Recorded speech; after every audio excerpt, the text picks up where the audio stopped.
Sa iba pang balita, binigyang diin ngayon ni Secretary to the Cabinet Jose Almendras ang malaking papel ng mga LGU sa pagpapaunlad ng bansa. Ang buong ulat iatin sa atin ng aming kasama ang si Haji Caaminio. Haji, magandang hapon sa iyo.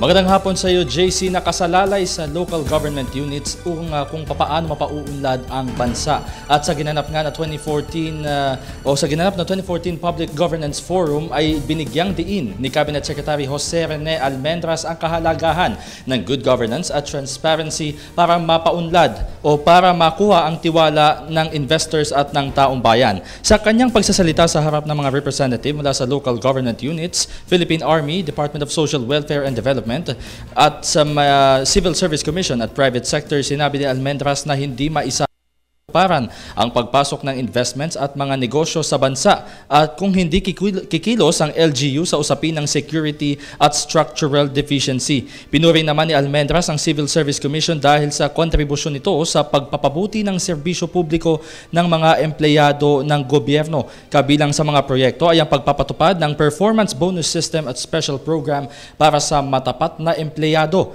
Binigyang diin din ni Almendras ang kahalagahan ng matapat na paglilingkod ng Philippine Army, lalo't isa ito sa may pinakamataas na expenditures ng pamahalaan kasunod ng edukasyon at social services. Isa rin, JC, sa pinagtutuunan ngayon ng pansin ay ang poverty geotagging maps upang madetermina ang mga LGU o lungsod na nangangailangan ng tulong.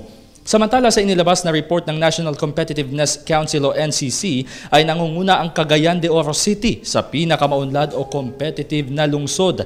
Nasa top 10 din ang Iloilo, Naga at Marikina City. Ibinase ang Competitiveness Index sa isinumiting reports ng bawat local government unit. Sa ngayon ay nagpapatuloy pa din JC ang isang forum dito sa may bahagi ng Davao Room dito ay Sofitel sa lungsod ng Pasay. At kanina nga ay pinangunahan ng ilan sa mga ahensya ng pamahalaan ang ginanap na forum dito. Kabilang na nga ang CSC, Civil Service Commission, sa pangunguna ni Chairman Francisco Duque III. At narito din kanina itong representative na Department of Social Welfare and Development na si ASEC Javier Jimenez, kung saan ay nagbigay sila ng kanilang report kaugnay nga dito sa tinatawag na Performance Governance System o PGS. Narito din ang ilang sa mga representatives ng Presidential Communications and Operations Office o PCOO, at samantalang dumalo rin dito ang ilan pa sa mga ahensya gaya ng itong Philippine Army sa pangunguna naman ni Lieutenant Commander o Commanding General Hernando Iriberi. At samantalang mamaya, JC, ay naasahan natin magsisimula ang isang investment forum dito at paparangalan naman ang Philippine Navy dahil nga isa sila sa mga nagpapatupad o sa mga nakiisa nga dito sa PGS program. Yan ang latest mula dito sa Sofitel. Dito pa din sa lungsod Pasay, kasama ang buong tropa ng Unit 4 para sa Telebisyon ng Bayan, Haji Caaminio. Maraming salamat sa iyo, Haji Caaminio.